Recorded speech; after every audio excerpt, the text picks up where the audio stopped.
ఏంటంటే డిటిసిపి లేఅవుట్లో అసలు ఈఎంఐ ఎవరు అమ్మరు. మనం ఏంటంటే ఇప్పుడు ప్రత్యేకంగా దీంట్లో ఒక సామాన్య మధ్యతరగతి వాళ్ళకి కూడా మిడిల్ క్లాస్ వాళ్ళకి కూడా మనం ఈఎంఐ ఆప్షన్ ఇవ్వాలని కొన్ని యూనిట్ల వరకు మనం ఈఎంఐ ఆప్షన్ ఫెసిలిటీ ప్రొవైడ్ చేసాం. సో అంటే అసలు ప్లాటింగ్ కాస్ట్ ఎంత పడుతుంది, మంత్లీ ఈఎంఐ ఎంతవరకు మనం పే చేయొచ్చు? సో ఇక్కడ మినిమం ప్లాట్ సైజ్ వచ్చేసి 150 స్క్వేర్ యార్డ్స్ ఉంటుంది. సో యాక్చువల్గా దీని ప్రైస్ వచ్చేసి గజం భూమి 6,000 రూపాయలతో కోట్ చేస్తున్నాము. ఓకే, అంటే ఇంచుమించు 5,750 రూపీస్ బేసిక్ ప్రైస్. ఈస్ట్ లేకపోతే కార్నర్ ఏమైనా ఉంటే డెవలప్మెంట్ ఛార్జెస్ అని కలుపుకుంటే 6,000 అవుతుంది అరౌండ్. సో అంటే మీకు ప్లాట్ కాస్ట్ 150 గజాలు 9 లక్షలు. ఓకే, సో ఇవాళ మీరు 9 లక్షలతో ఒక ప్లాట్ కొంటున్నారు, కానీ డబ్బులు మాత్రం 2 years పేమెంట్ చేస్తున్నారు. మీరు చెప్పండి సుధీర్ గారు, మీ అనుభవంతో ఇప్పుడు మనం ఒక ప్లాట్ కొంటే 2 to 3 years ఎంత అవ్వచ్చు? మాక్సిమం డబుల్ అవుతుంది, అట్లీస్ట్ 50% అవుతుంది కదా. అవును. అంటే మీరు 9 లక్షలు ఇన్వెస్ట్మెంట్ చేస్తే కనీసం అందులో సగం 5 లక్షలు కలుపుకున్న 14 లక్షలు అవుతుంది.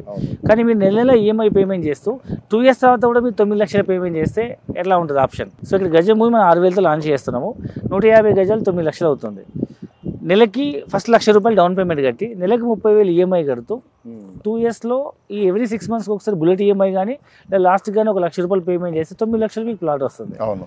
సో అప్పటి ప్రైస్ మారిపోయే అవకాశం ఉన్నప్పటికీ మారిపోతుంది కదా, భూమి మీద పెట్టింది ఎట్లా అన్నా సరే అది చాలా ర్యాపిడ్గా గ్రో అవుతుంది.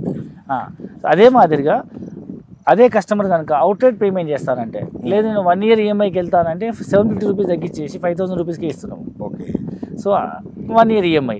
అదే కస్టమర్ ఇంకా ముందు మొత్తం అవుట్లెట్ పేమెంట్ చేస్తానికి ఏమైనా తగ్గుతుందంటే 4,250కి ఇస్తున్నాము. సో దీంట్లోనే ఒక 4 type ఆఫ్ వేరియంట్స్ ఉన్నాయి అనమాట. సో మినిమం సైజ్ 150 గజాలు స్టార్ట్ అయ్యి 183, 200, 300 corners, 500 square yards, 1000 square yards. So అన్ని రకాల బిట్స్ ఉన్నాయి, అన్ని ప్రైజెస్లో డిఫరెంట్ నెంబర్ ఆఫ్ ప్లాటింగ్ ఉంది, మొత్తం ప్రైజెస్ కూడా వేరియంట్ ఆప్షన్స్ ఉన్నాయి. అవునవును. ఎట్లా చూసుకున్నా కూడా కస్టమర్ కి చాలా ఫ్రెండ్లీ అప్రోచే కనిపిస్తుంది ఇందులో నాకు. అవును సార్, ఈ మన ఊరు వెంచర్ అయితే చాలా అంటే చాలా అసలు ఎక్స్ట్రాడినరీ ప్రాజెక్ట్ లాగా ఉంది. అసలు ఇది ఎక్కడ ఉంది, దీని గురించి కొంచెం బ్రీఫ్ గా చెప్తారా? సో ప్రజెంట్ మనం డిస్కస్ చేసిన మన ఊరు అనే ప్రాజెక్టు సంగారెడ్డి జిల్లాలో మనకు ఐఐటి కంది దాటిన తర్వాత రైట్ సైడ్ వెళ్తే మనకు కొత్త నాందేడ్ హైవే ప్రపోజ్ అయింది కదా. ఆ హైవేలో మీకు అరౌండ్ ఒక 40-50 minutes జర్నీ చేస్తే మీకు జోగిపేట తర్వాత అల్లాదుర్గం నిజాంపేట వస్తుంది. నిజాంపేట లెఫ్ట్కి కొత్తగా బీదర్కి హైవే శాంక్షన్ అయింది.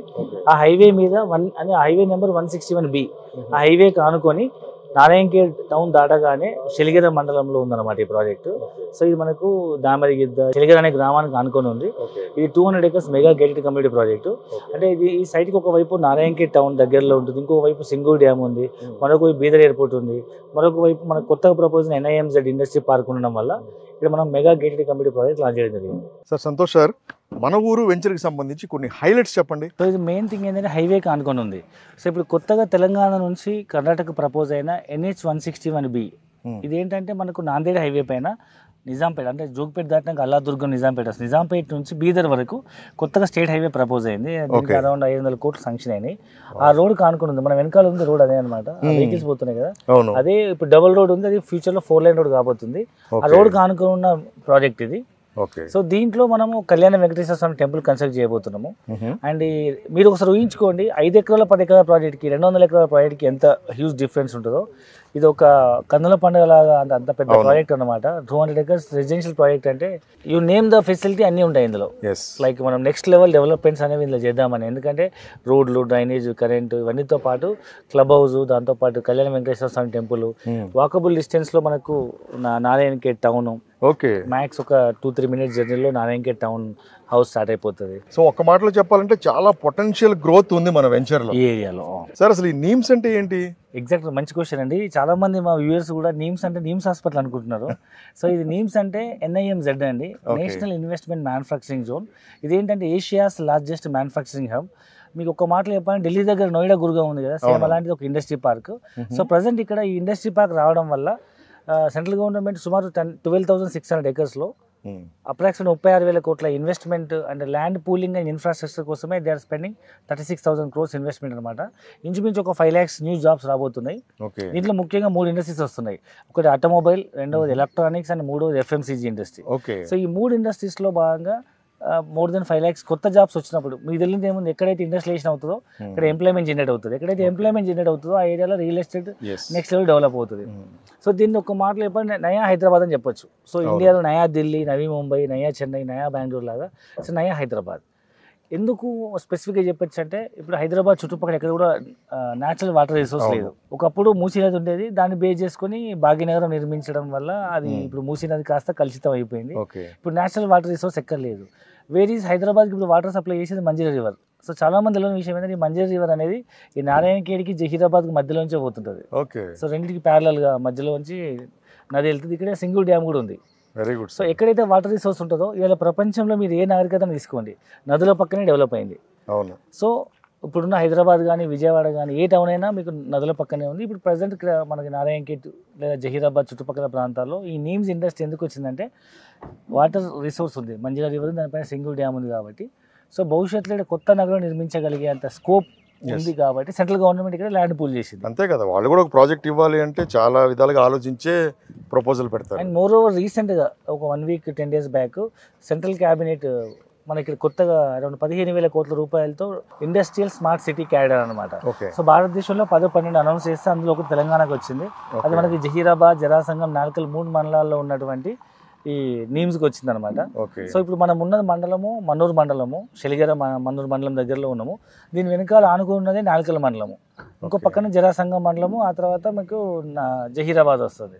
సో అంటే ఈ 3 మండలాలలో ఇండస్ట్రీ పార్క్ వస్తుంది కాబట్టి ఇండస్ట్రీ ఏరియాల దగ్గరలో ఉండే ప్రాంతాలన్నీ మీకు తెలిసి ఎట్లా డెవలప్ అవుతాయో దాన్ని దృష్టిలో పెట్టుకుని ఇక్కడ ఇన్వెస్ట్మెంట్ చేస్తారు. సో మీ వర్షన్ అంతా విన్న తర్వాత సార్ నాకు ఒక పాయింట్ అయితే 100% క్లారిటీ వచ్చింది. సో రాబోయే కాలంలో ఇది ఖచ్చితంగా మంచి సక్సెస్ఫుల్ ప్రాజెక్ట్ అవుతుంది. మన వెంచర్లో ప్లాట్ తీసుకున్న వాళ్ళు ప్రతి ఒక్కళ్ళు హ్యాపీగానే ఉంటారు. ఎందుకంటే వాళ్ళ భవిష్యత్ తరాలకు కూడా మంచి ప్రాపర్టీ వాళ్ళు ఇచ్చినట్టే కదా. ఎగ్జాక్ట్లీ. మన ఊరు వెంచర్లో ల్యాండ్ తీసుకోవాలనుకునే కస్టమర్స్కి మీరు చెప్పేది ఏమైనా ఉందా? ఇక్కడ తక్కువ బడ్జెట్లో ఇన్వెస్ట్మెంట్ 10 లక్షల రూపాయల ప్లాట్ వస్తుంది. డబ్బులు ఉంటే అవుట్రైట్ పేమెంట్ చేసుకోవచ్చు, రూపాయి తగ్గుతుంది. డబ్బులు లేకపోయినా లోన్కి వెళ్ళచ్చు. లోన్ కూడా రాలేని వాళ్ళు మేము ఇస్తున్న ఈఎంఐ యూటిలైజ్ చేసుకోవచ్చు. భవిష్యత్తులో పిల్లల కోసం ఏదైనా ల్యాండ్ ఇన్వెస్ట్మెంట్ చేద్దాం అనుకునే వాళ్ళు, తక్కువ బడ్జెట్లో కావాలనుకునే వాళ్ళు బెస్ట్ ఇన్వెస్ట్మెంట్. సిటీకి దగ్గరలో నాకంటూ ఒక ఫామ్ హౌస్ ఉండాలి, మంచి ఎన్విరాన్మెంట్ బాగుంది.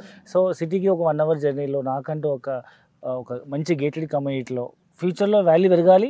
అట్ ద సేమ్ టైం ఉన్నంత కాలం నేను దీన్ని ఒక సెక్యూర్డ్ గేటెడ్ కమ్యూనిటీలో నాకంటూ ఒక అన్ని ఫెసిలిటీస్తో, రోడ్లు, drainage, current, water supply, security, CC camera, అన్ని డెవలప్మెంట్స్తో నాకు ఒక ఫామ్ హౌస్ కావాలనుకునే సెకండ్ హౌస్ కోసం చూసే వాళ్ళందరికీ కూడా ఇది మంచి ఇన్వెస్ట్మెంట్ అని చెప్పొచ్చు.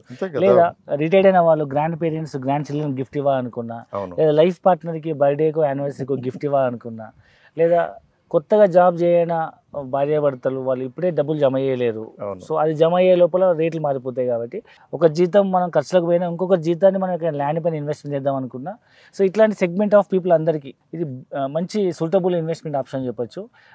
మీకు తెలుసు, ప్రతి ఒక్కరికి ఆడియన్స్ కూడా తెలుసు, వ్యూవర్స్ కూడా తెలుసు, హైదరాబాద్ చుట్టుపక్కల ఒకప్పుడు ఇది ఎందుకు పనికిరాదు, ఇది ఊరవుతారు అనుకున్న చెప్పే గచ్చిబౌలి, జూబ్లీ ఒకప్పుడు ఎవరన్నా అక్కడ కొనమంటే కూడా ఇక్కడ ఎందుకురా భయ్ రాళ్ళు రప్పలు ఆదిబట్ల అనేవాళ్ళంట. ఆదిబట్ల, శంషాబాద్ ఎయిర్పోర్ట్, గట్కేసర్, పోచారం, ఇవన్నీ ఒకప్పుడు 4-5 వేలు గజమైన భూములే.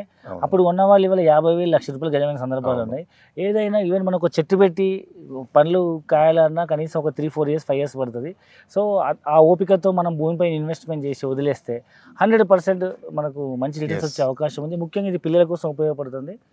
అండ్ మోర్ ఓవర్ మీ అందరూ తెలిసిన విషయమే, పిల్లల కోసం మనం ఏమైనా చేయాలనుకుంటే లాంగ్ టర్మ్ ఇన్వెస్ట్మెంట్ చేస్తేనే పిల్లలు పెరిగేటప్పుడు, చిన్న పిల్లలు ఉన్నప్పుడు ల్యాండ్ ఇన్వెస్ట్మెంట్ చేస్తే పిల్లలు ఏ విధంగా పెరుగుతుంటారో ల్యాండ్ ఆ విధంగా పెరిగి పిల్లల భవిష్యత్తుకి ఏదైనా మంచి రిటర్న్స్ వచ్చే అవకాశం ఉంది. ఎందుకంటే ఇవాళ రేపు చాలామంది పిల్లలు చదివిపోయగలుగుతున్నారు, ఇద్దరు భార్యాభర్తలు జాబ్ చేస్తూ, కానీ వాళ్ళ భవిష్యత్తు అవసరాలకు హయ్యర్ ఎడ్యుకేషన్కు ఏమైనా ఫారెన్ వెళ్ళాలంటే ఒకేసారి లక్షలు జమ చేయలేరు. కాబట్టి ఇలాంటి ప్లాట్ ఇన్వెస్ట్మెంట్ చేస్తే మీతో పాటు ఈ ప్లాట్ కూడా పనిచేసి 10 ఏళ్ళ తర్వాత మీరు అప్ టు 10th ఇంటర్వల్ బీ చదివించిన ఇప్పుడు ఉన్న ప్లాట్ ఆ ఇంజనీరింగ్ లేదా మెడిసిన్ లేకపోతే అబ్రాడ్ స్టడీస్ మాత్రం ఉపయోగపడే కదా. సో వ్యూవర్స్ బాగా విన్నారు కదా మన సంతోష్ గారు ఏం చెప్పారు. సంతోష్ గారు చెప్పిన పాయింట్లో 100% కూడా జెన్యూనిటీ ఉంది. ఫ్యూచర్లో మన పిల్లలు అంటే మజాకైనా సరే వాళ్ళ ఫ్రెండ్స్తో కూడా అరే మా నాన్న మాకేం చేయలేదురా భయ్, ఆ రోజులో కొనుంటే బాగుండేది అని రిగ్రెట్ అవ్వకుండా ఉండాలి అంటే మన ఊరు లాంటి వండర్ఫుల్ ప్రాజెక్ట్లో ఇప్పుడే ఇన్వెస్ట్ చేయండి. 100% మీరు చెప్పినట్టు ఒకప్పుడు మనం అనుకుంటున్నాం చాలామంది ఈ మధ్యకాలంలో ఎవరైనా ఫ్రెండ్స్ కూర్చుంటే అరే మా తాత అప్పుడు ఇట్లా ఆడ కొనుంటే జూబ్లీ హిల్స్ అంతా అడిగి ఉండేది, మా తాత గురించి నేను కుడిషోని అయ్యాడు, లేదా మా నాన్నగారు కొనుంటే అయిపోయేది అని అనుకుంటుంటారు. ఇదే క్వశ్చన్ మన పిల్లలు మనరాళ్ళు మనం అడగకముందే మనం ఇప్పుడు ఏదో ఒక చోట తక్కువ బడ్జెట్లో లోనో లేకపోతే అవుట్ రేట్ లేకపోతే ఈఎంఐ ఆప్షన్ తీసుకుంటే ఇలాంటి మాట అనాల్సిన పరిస్థితి. అవునవును, మంచి పాయింట్ సార్, కరెక్టే చెప్పారు, ఫ్యాక్ట్ కూడా ఇది. సార్ ఇప్పుడు మన వెంచరు డిటిసిపి లేఅవుట్ కదా, సో మన రిజిస్ట్రేషన్ ప్రాసెస్ ఎలా ఉంటుంది? సో ఇది డిటిసిపి లేఅవుట్ కాబట్టి సో ఈ డిటిసిపి అప్రూవ్ రిజిస్టర్డ్ కాబట్టి 100% మనకు సబ్ రిజిస్టర్ ఆఫీస్లోనే లీగల్గా జెన్యున్గా రిజిస్ట్రేషన్ అవుతుంది. ఎందుకంటే ఇక్కడ కూడా అవకతవకలు అయ్యే అవకాశం లేదు. ఎందుకంటే గవర్నమెంట్ ఆథరైజ్డ్ పర్సన్స్ ద్వారా వాళ్ళ పర్టికులర్ ఇంజనీర్స్ ద్వారా R&B కానీ లేకపోతే ఎలక్ట్రికల్ కానీ లేకపోతే ఇరిగేషన్ కానీ అన్ని రకాల డిపార్ట్మెంట్స్ సర్వే చేసి SC/ST land, assign land, army land, FTL land, ఇప్పుడు హైడ్రా బాగా సో చెరువు